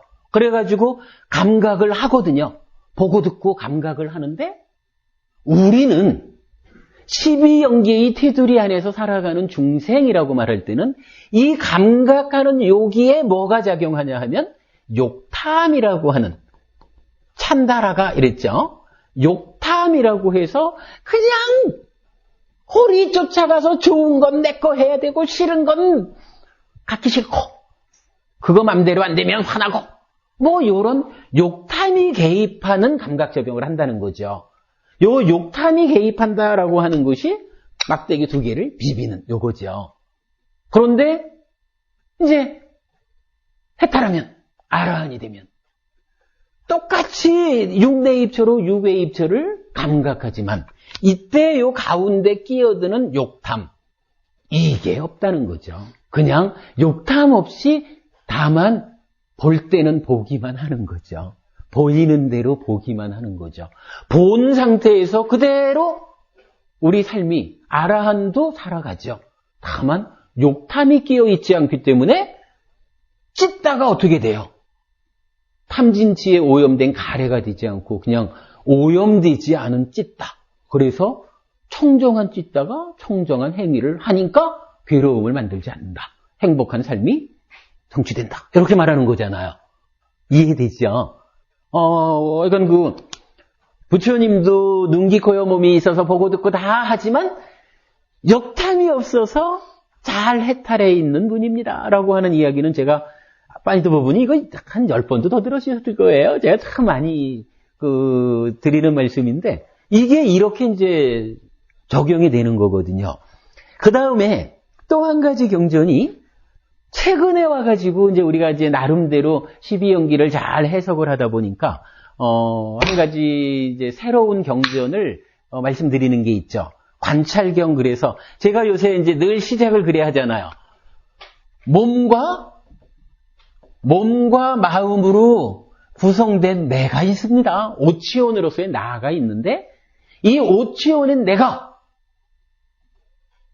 아스미 나야라고 하는 자아의식을 일으키면 요 얘기 제가 많이 하죠 요새. 자아의식을 일으키면 눈, 귀, 코, 혀, 몸이라는 5가지 감각 기능이 발현합니다.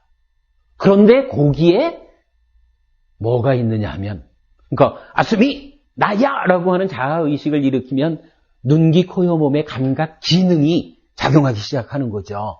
근데 거기에 있는 게 뭐냐 하면 2가지가 있다고 나오잖아요. 하나는 만호, 그래서 눈, 귀, 코, 혀, 몸 자체만으로 감각하지 못하죠. 만호가 지원해줘야 감각하는 것이다. 이렇게 되는데 요 만호 말고 그 자리에 하나가 더 있다고요. 뭐가 더 있냐 하면 무명의 요소가 있다. 이렇게 나오거든요.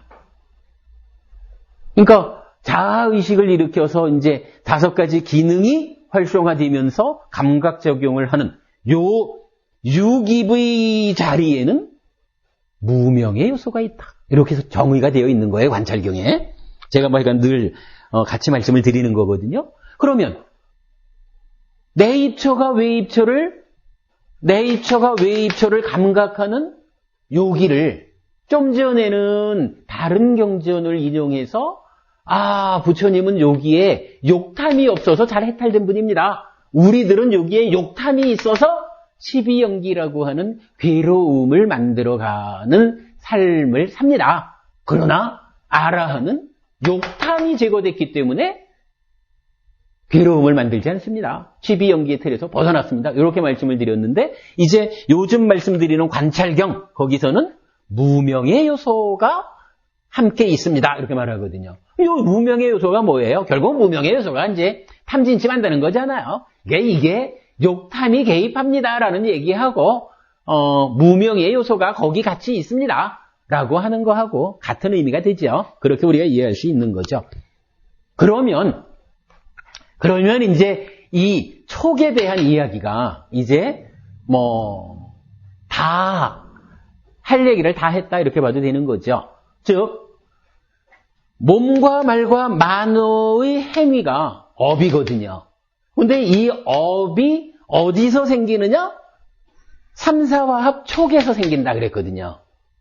여기 촉에서 생긴다라고 말하는 거로 보면 결국은 대상을 감각해서 과거가 개입을 했고 그 상태에서 쭉 과정을 거치니까 행위하는구나. 그래서 삼사화합 촉을 현재와 과거가 만나서 경험을 만드는 것을 중심에 두고 업을 설명했구나. 이렇게 볼 텐데 똑같은 상태에서 이제 이 몸과 말과 만호의 행위, 즉 업의 소멸을 말하면서 이제는 삼사화합 촉, 이 촉이 소멸하는 것이 업이 소멸하는 것이다. 이렇게 말했거든요. 그런데 이거를 잘못 보면 촉이 소멸한다라고 하니까 삼사화합 촉이 소멸한다는 것은 삼사화합이 안 일어나면 되는 거죠. 달리 말하면 현재와 과거가 만나지 않으면 되는 거죠. 즉 보았는데도 과거가 개입하지 않으면 촉이 안 일어나는 거. 근데 이거는 말은 그래 할 수 있지만 불가능한 일이잖아요. 내가 보았는데 여기에 과거가 쫓아와서 경험을 만드는 일 자체야 없어질 수가 있는가. 그러니까 현재와 과거가 만난다. 삼사가 화합하는 것이다라고 하는 요 사실 자체는 없어질 수가 없는 거예요. 그러면 업의 소멸이 뭐예요? 업의 소멸은 바로 이거. 우리들은 무명이 함께하고 욕탐이 개입하는 감각작용, 그래서 삼사화 촉이 일어난다고요.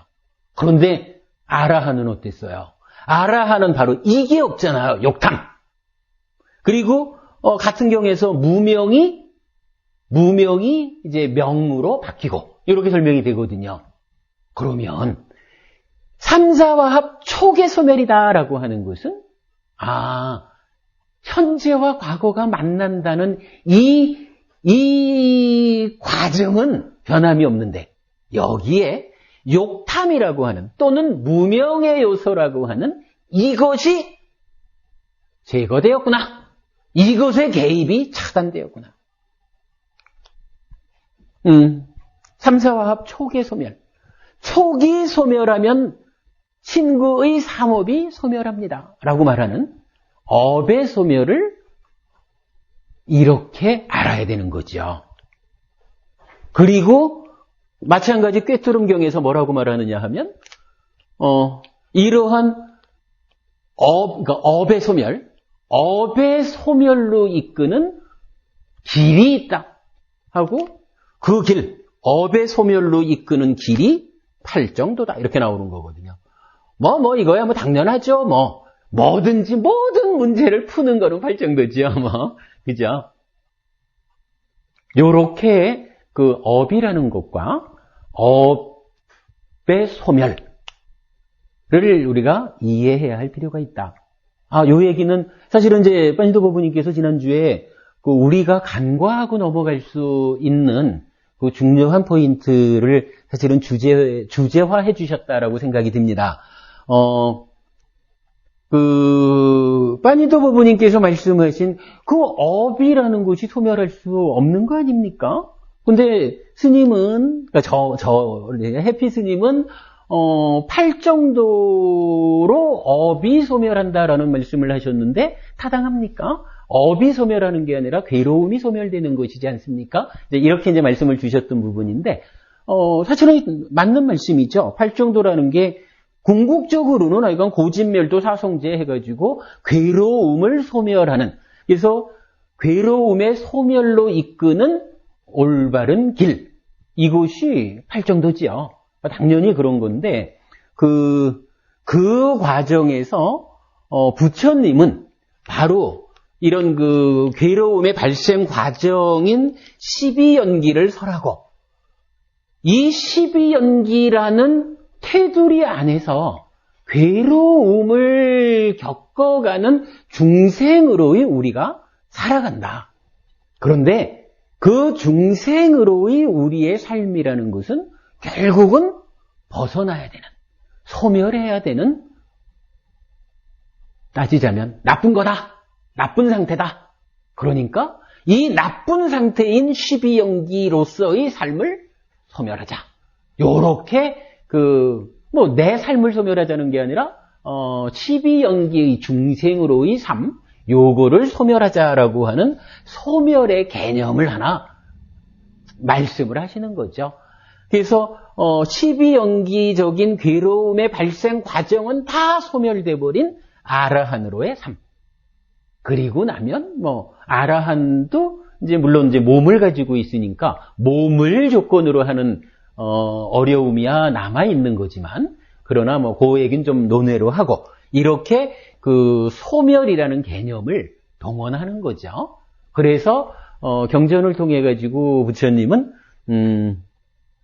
업의 소멸을 이러한 방법으로 정의하고 있다.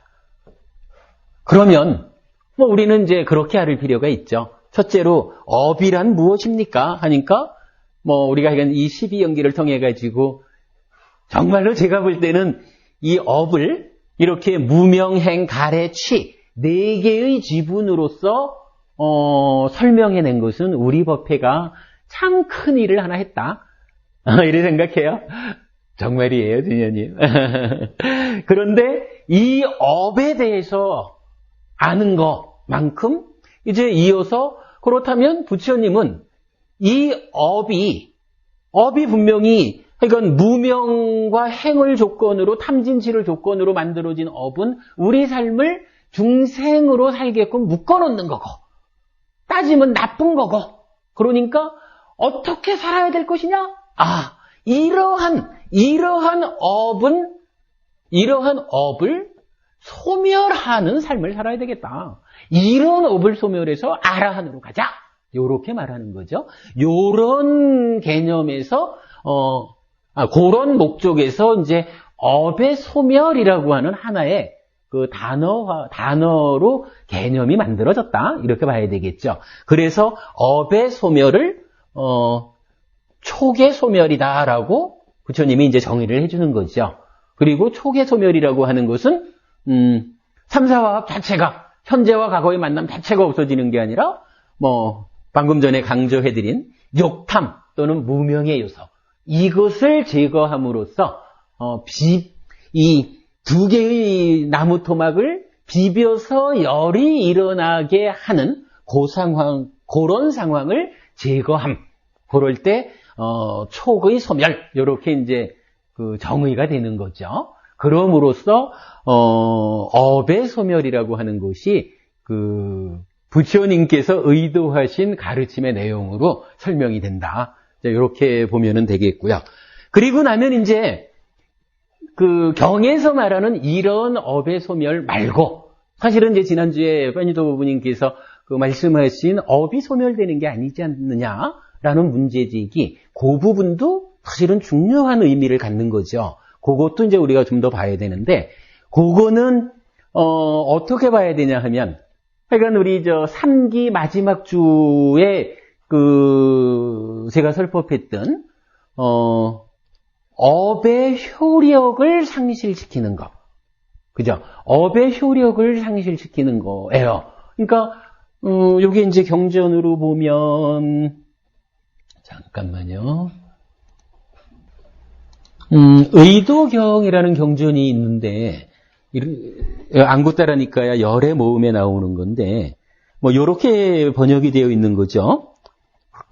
비구들이여 의도적으로 짓고 쌓은 업들의 경우 그 과보가 지금 여기에서 일어나거나 혹은 다음 생에 일어나거나 간에 그 과보를 경험하지 않고서는 그것을 지울 수 없다고 나는 말한다.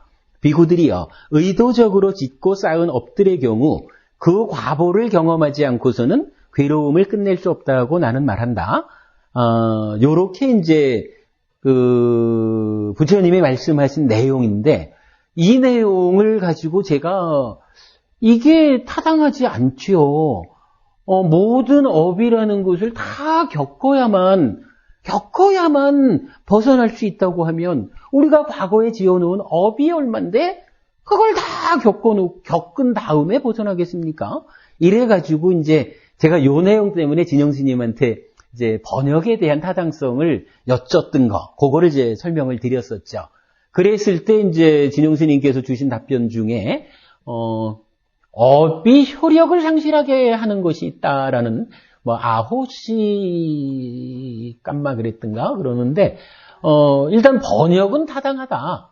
그런데 진영 스님께서 주신 답변의 맨 끝에 가면 뭐 이런 표현이 있어요. 항상 깨끗한 마음을 유지함으로써 과거의 악업에 결과를 낼 기회를 주지 않을 수도 있습니다. 악업이 익는 것을 이와 같이 연기하고 그 사이에 수행으로 깨달음에 이르게 되면 과거의 무량한 업이 무효가 되어버립니다. 이런 답변이 있죠. 이 얘기는 뭐냐 하면 과거에 어떤 행위를 했기 때문에 이 행위의 결과를, 과보를 내가 겪지 않으면 뭐 행위는 사실은 신구의 업 자체니까 행위는 끝난 거죠. 행위는 끝난 건데 행위에 의한 행위의 결과로 오는 거. 그러니까 뭐 이걸 뭐 과보라고 해야 되는지. 그러니까 행위가 만들어낸 어떤 요것은 그냥 이게 없어지는 놈은 아니다. 분명히 그러니까 이제 그거를 우리가 보통 표현할 때 뭐 행위는 없어지는 것이 아닙니다. 라고 말을 하죠. 그렇다면 여기서 행위가 없어지는 게 아니다라는 것도 행위의 소멸을 우리가 이렇게 이해했듯이 신구의 삼업, 몸과 말과 만으로 하는 행위라고 하는 업 자체가 안 없어지는 것이다라는 의미가 아니고 그럼 뭐 행위와 함께 없어져 버린 거니까 이 행위에 의한 어떤 과보, 행위 때문에 생겨나야 하는 결과, 요것은 내가 겪어내지 않는 한 없어지지 않는 것이다. 이런 의미가 되는 거죠. 그런데 이게 정말로 100개의 행위 결과가 있을 때 이 100개를 다 겪어야만 벗어날 수 있다라고 하면 저는 단연히 분명히 말하건대 불교가 성립을 못하죠. 불교는 분명히 이것을 겪음으로써 해결하는 게 아니라 다른 방법을 제시함으로써 해탈의 가능성을 제시하는 거거든요. 그때 이제 답변을 주는 게 방금 진영 스님 말씀하셨듯이 100개가 남아있다 해도 문제는 괴로움이잖아요. 이 100개의 잠재된 남아있는 요 업의 결과, 요 놈이 내가 살아가는 데에 괴로움을 일으키지만 않으면 되는 거잖아요. 뭐 얼마가 있으면 뭐해. 그것이 나를 괴롭히지 못하는데. 나한테 괴로움을 일으키는 조건이 되지 못하는데 그 얘기가 과거의 악업에게 지금 내 삶에 결과를 낼 수 있는 기회를 주지 않는다. 기회를 박탈한다. 악업이 있는 것을 밀어놓고 그 사이에 수행으로 깨달음에 이른다. 깨달음에 이른다는 게 뭡니까? 탐진치를 제거한다. 요거잖아요. 탐진치를 완전히 제거해버리면 그 다음에는 아무리 많다 해도 이제 이 과거에 행위한 그 결과가 내가 탐진치를 소멸함으로써 더 이상 싹 틔울 수 있는 가능성을 박탈해버렸기 때문에 업이 무효가 되어버립니다. 이렇게 지금 이제 진영 스님도 답변을 주신 거죠. 그래서 이게 업이라는 말에 정의하고 업의 소멸이라는 거하고 그 다음에 업의 결과를 우리가 겪지 않고는 소멸시킬 수 없다. 그런데 무효화시킬 수는 있다. 불교 수행은 무효화시키는 대로 가는 곳이다. 이런 개념에서 아주 세밀한 부분이긴 하지만 좀 구분해서 우리가 알아야 요 가르침의 방향을 정확하게 잡겠다라는 거고요. 이랬을 때 요 내용, 그러니까 업을 그러니까 업의 효력을 상실시키는 그 부분을 이제 설한 경전이 사실은 좀 여러 개가 있죠. 요거 잠깐만 또 좀 보면 우리가 이제 늘 말하는 거로는 커다란 마흔의 경이라는 게 있죠. 커다란 마흔의 경에서 이제 8정도를 가장 잘 설명하고 있다. 이렇게 얘기를 했는데, 여기서는 이제 우리 카페 제가 이제 수업복으로 연결을 해드리겠습니다. 이 글은 제목이 이래요. 불교 수행의 중요한 관점을 설하는 앙구따라 니까야 열의 모음의 경전 몇 개 이랬어요. 자, 이게 앞에 글들하고 연결되는 거니까. 또한 8정도 수행이 지혜와 해탈로 연결되는 과정의 것임을 10가지 고리를 갖춘 거룩한 님의 길이 있다라는 말씀으로 드러냅니다.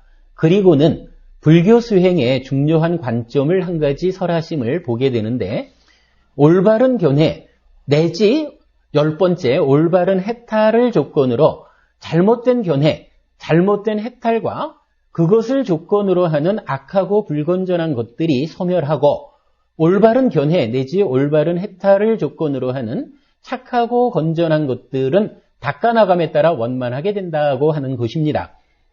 제가 이해하기로는 이렇습니다. 견해 등을 바르게 하면 잘못된 견해 등이 소멸하고 이에 따라 이것을 조건으로 지어지는 나쁜 업 또한 소멸된다. 짓지 않게 된다는 것입니다. 그러면 과거의 업들에 의해, 이 부분이 이제 포인트죠. 과거의 업들에 의해 형성된 악하고 불건전한 것들, 5가지 장애, 업장 또한 지금 여기의 나의 삶에 영향을 주지 못하게 되는 것입니다. 그러므로 지금 여기에서 견해 등을 올바르게 할 수 있으면, 즉 8정도의 지혜와 해탈이라는 10가지 거룩한 길, 이 길을 올바르게 할 수 있으면 그로 인해 착하고 건전한 것들이 생겨나고 계속 닦아나감에 따라 원만하게 되어 해탈할 수 있다는 것입니다. 청정범행의 가능성인 것입니다. 불교 수행을 정의하는 가장 중요한 가르침이라고 생각합니다. 그래서 앙구따라 니까야 열의 모음에 나오는 경전 몇 개를 답글로 올립니다. 도움되시기 바랍니다. 이래 했어요. 하여간 제가 볼 때는 이 내용이 불교 수행을 정의하는 가장 중요한 가르침이다. 왜냐하면 과거의 것을 일일이 다 겪음으로써 해탈할 수 있다면, 내가 향상할 수 있다면 불교 공부해가지고 알아한다는 거 거짓말이죠. 불가능한 얘기거든요. 그런데 이게 가능한 것은 바로 내가 지금 나쁜 견해를 가지고 있다. 근데 지금 공부를 통해서 견해를 바르게 하면 나쁜 견해가 사라진다. 근데 나쁜 견해만 사라지고 끝나는 게 아니라 이 나쁜 견해 때문에 만들어진 온갖 나쁜 것들. 즉 내가 과거에 견해가 바르지 못해서 나쁜 업들을 많이 지었는데 그러면 나쁜 업을 많이 지었으니까 그야말로 받아야 할 나쁜 것들이 많이 쌓여 있잖아요. 견해가 바라지면 이것이 다 없어진다라고 부처님이 설명하는 거잖아요. 견해가 바르게 지면 견해 때문에 그런 거. 탈 정도니까 사유가 바라지면 나쁜 사유도 없어지고 나쁜 사유 때문에 생겨난 모든 나쁜 것들 다 없어지고 말을 바르게 하면 나쁜 말과 나쁜 말로 인해서 생긴 거 다 없어지고 정업, 몸의 행위를 바르게 하면 몸의 행위를 나쁘게 한 것도 없어지고 그로 인해서 생겨난 모든 거 다 없어지고 이렇게 지금 부처님이 정의해주고 있는 거잖아요. 10가지로. 그러니까 불교 수행은 어떻게 해야 됩니까? 과거의 것들을 하나씩 지워가는 수행을 하는 것이 아니라 지금 내 삶을 탐진치를 제거함으로써 즉 팔정도로서 사념초 수행, 사마타 위파사나 수행을 통해 가지고 탐진치를 제거, 뿌리 뽑음으로 인해서 과거의 모든 것들이 저절로 없어지게 내 삶에서 효력을 상실하게 해나가는 요게 불교 수행의 핵심이다. 가장 중요한 내용이다. 이렇게 되죠. 나중에 여러분 수업 보고 통해서 보셔요. 여기 보면은 파괴경이라고 해서 10가지를 똑같이 파괴라는 표현으로 그러니까 10가지가 없어진다. 예를 들어서 이제 견해가 바르게 되면 나쁜 견해도 없어지고 나쁜 견해로 인해서 생겨난 것도 없어진다 이랬잖아요. 파괴경에서는 정견을 가지면 나쁜 견해도 파괴되고 나쁜 견해로 생겨난 나쁜 것들 다 파괴되고 요렇게 이제 똑같은 내용을 말만 바꿔서 설하면 파괴경이에요. 세정의식경도 그런 식으로 다 씻어내고 의사경도 의사가 처방을 해서 낫게 하고 구토제경 다 내 속에 있는 나쁜 거 다 토해내가지고 끝장내고 배설경 내 속에 있는 나쁜 거 다 똥 싸서 없애버리는 요렇게 이제 경전에서 설명을 하는 거예요. 그러니까 똑같은 내용을 말만 바꿔가지고 너 속에 있는 거 다 똥 싸버리면 없어지는 거 아니니? 마찬가지로 그렇게 배설해서 다 배설돼 버리고 마는 것이요. 이런 식으로 똑같은 얘기를 여러 경전에서 반복해서 설명을 하고 있어요. 그만큼 중요하다는 얘기거든요. 우리 업에 대해서 요 부분을 이해하는 것은 불교 공부가 바로 서고 수행의 방향을 세우는 중요한 것이다 라고 하는 거를 꼭 기억해 주시기 바라고요. 그런 거에서 이제 마지막으로 이제 업장소멸 이럴 때 사실은 지난주에 진영스님께서는 업장소멸을 여쭸을 때 업장소멸은 없다 이렇게 말씀하셨거든요. 기억하세요? 업장소멸 없다라고 말씀하신 거? 근데 이 업장소멸이 없다라고 하는 것도 사실은 똑같은 얘기예요. 이 업장이라고 하는 것이 그냥 열심히 업장소멸을 위해서 기도를 한다. 이래가지고 누가 업장소멸 해주는 거 아니다 이거예요.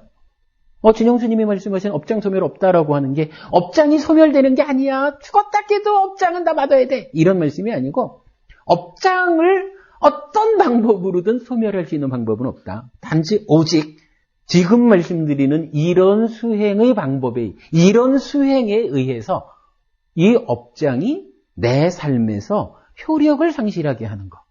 그러면 업에 의한 장애라고 하는 거, 업도가 두터워서라고 하는 이것이 내 삶에 효력을 미치지 못하게만 하면 우리가 말하는 업장소멸은 이루어지는 거죠. 그래서 그런 업장소멸의 방법으로 이제 우리가 계속 말하는 게 이제 소금덩이 경 해가지고 한 줌의 소금을 한강물에 던져놓자 이렇게 말하는 그런 거죠. 그렇게 이제 그 업에 대한 좀 그간 우리가 업에 대한 이야기를 계속하면서도 이렇게 좀 정리해보지 못한 부분을 몇 가지로 좀 정리한 시간을 가져본 것으로 하겠습니다. 파니토 부부님 오늘 말씀이 좀 어떻습니까? 저는 업의 소멸이 없다는 게 아니고 업의 소멸은 해탈을 하면 업의 소멸이잖아요. 그렇죠. 지금 얘기도 그거죠. 지금 얘기도. 촉의 소멸도 결국에 촉이 소멸되면은 신경이 소멸. 그렇죠. 해탈이죠. 능용도 사상계를 알아버리면 그렇죠. 그렇죠. 그것도 해탈이죠. 그것도 해탈이죠. 시험은 것도 해탈이죠. 그렇죠. 그러면 해탈을 함으로써 업이 소멸되는 게 아니고 업이 발생을 모두 해탈을 해버렸으니까 그 말씀은 무슨 그 말씀은 맞아요. 해탈을 해버리면 다시 태어나지를 않는데 자연히 업이 소멸돼 버리죠. 해탈이 되면. 근데 근데 이제 그 말씀이 뭐 틀렸다는 게 아니고 타당한데 제가 드린 말씀은 뭐냐 하면 말씀하신 그 부분 그거를 부처님이 경에서 업의 소멸이란 이런 것이다라고 업의 소멸이란 표현을 부처님이 이렇게 정을 해준 거라. 그러니까 부처님이 업의 소멸은 이런 것이다라고 하셨으니까 우리는 업의 소멸이란 표현을 그런 의미로 쓰게 되는 거죠. 그러니까 업이 소멸한다라는 그 내용 자체가 그냥 일반적으로 생각하는 업의 소멸이란 이런 걸 거야라는 개념으로 이해를 해서는 이게 말이 안 맞는데 부처님이 업의 소멸은 이런 것을 말한다라고 정의해 주셨으니까 불교 안에서 쓰는 업의 소멸이란 표현은 정의해 주신 그런 의미로 알고 써야 된다. 이런 말을 제가 오늘 한 거죠. 그리고 뭐 다른 말씀 또 뭐 하시는 게.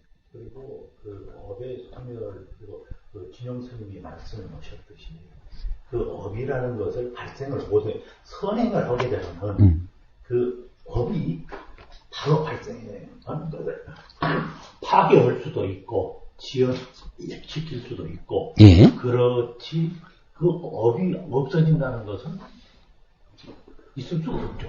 그렇죠. 그러니까 이제 금방도 말씀드린 게 업의 효력을 상실시킨다. 그래서 내 삶에 그렇죠, 그거죠. 그러니까 결국은 우리가 가는 길이 그거죠, 뭐 해탈.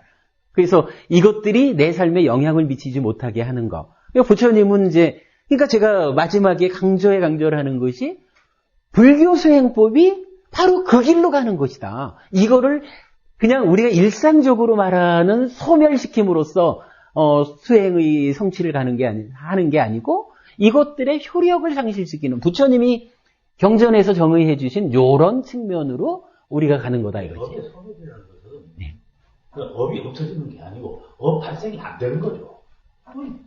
열반을 하고 해탈을 해버렸으니까 사람을 안 태어났는데 업을 왜 받습니까?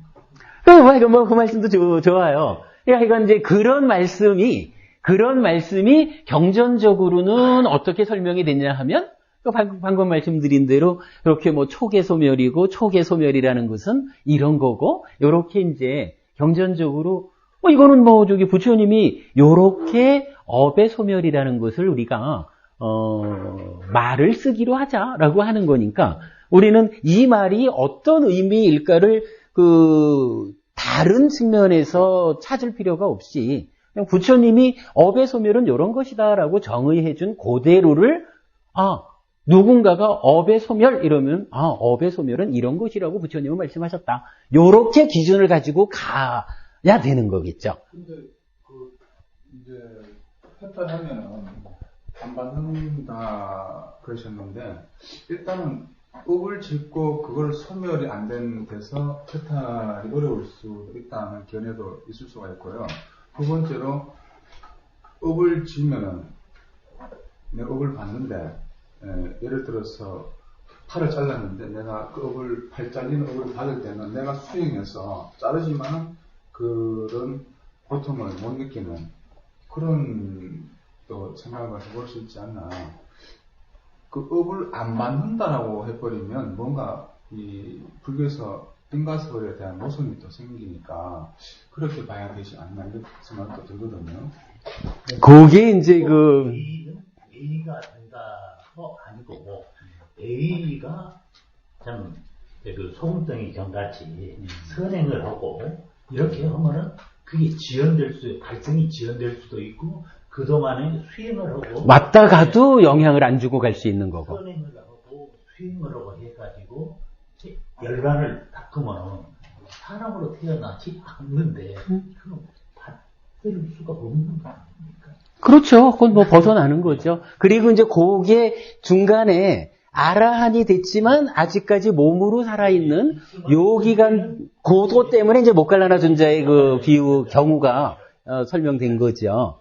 사실 이제 저는 그 부분에 대해서 조금 애매했던 게 경전에서는 이제 아라한이 되고 나면 일단 내적인 그러니까 이 마음을 조건으로 생겨나는 뭐 문제는 일체 없죠. 근데 이 몸 때문에 그러니까 몸을 조건으로 하는 고뇌는 아직 있다라고 경전에서 분명히 말씀을 하시거든요. 그게 이제 그 공에 대해서서란 작은 경 해가지고 나오는데 이제 그런 부분, 그러니까 몸이 있기 때문에 뭐 배고플 때는 배고픈 괴로움이 있고, 뭐 누구랑 부딪히면 아이고 아파 할 수 있는 거고. 부분에서 업을 많이 지었는데 해탈함으로써 다 이렇게 안 받는다.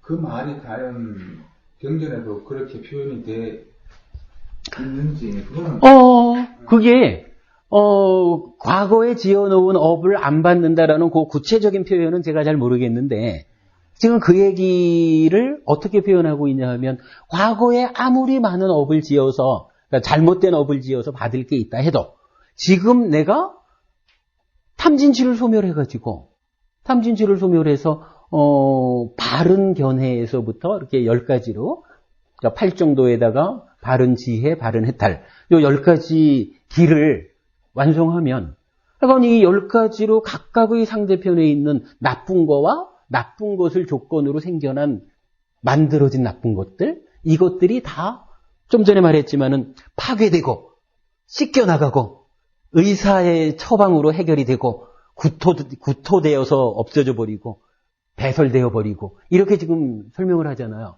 그럼 이 얘기는 탐진치가 멸진되었다. 뿌리 뽑혔다. 그래서 벗어났다. 해탈했다라고 하면 과거에 어떠한 것들이 있다 해도 이것이 지금 내 삶에 영향 주지 않는다. 이렇게 봐야죠. 상쇄된다는 소리죠. 뭐 그렇게 봐도 돼 있죠. 하여간 그것을 여기서 말하기로는 그런 과거의 그런 모든 것들이 파괴된다. 씻겨나간다. 구토한다. 배설한다. 이런 식으로 다 나한테서 없어지는 것으로 표현이 되고 있거든요. 어차피 내가 그만한 행위를 바른 견해를 가지고 행위를 할 때만이 옛날 게 상쇄된다는 거죠. 그렇죠. 그렇죠. 그리고 아라한이라는 경우는 뭐 100% 그런 상태로 이제 사는 경지를 성취하신 거고요. 그러니까 이제 그렇게 설명이 되는 거죠. 아무튼 좀 쉬지요, 뭐. 자, 30분에 다시 시작하겠습니다.